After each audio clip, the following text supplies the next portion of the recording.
Gençlik, aziz İslam milletinin ve üstünde yaşadığımız güzel dünyanın yakın geleceğiydi.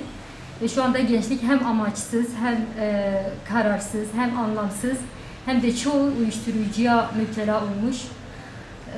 Ve bu yakın geleceğimizin temeline atılan bir dinamit, koyulan bir dinamit demek. Yakın geleceğimizin kurtuluşu, aydınlığı ve mutluluğu için hem Hüdapar'ı tercih ettim, hem Hüdapar'dan aday olmaya, meclisten, yani sesimizin en gür çıkacağı yerden bu sorunlara çözüm olmaya karar verdik.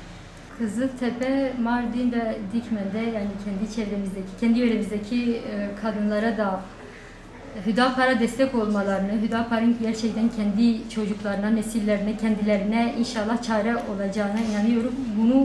Buna onların da inanmasını istiyorum. İnşallah Rabbim bizleri mahcup etmeyecektir. İnşallah Rabbim eğer fırsat verirse onlara bunu yaşayarak göstereceğiz Allah'ın izniyle.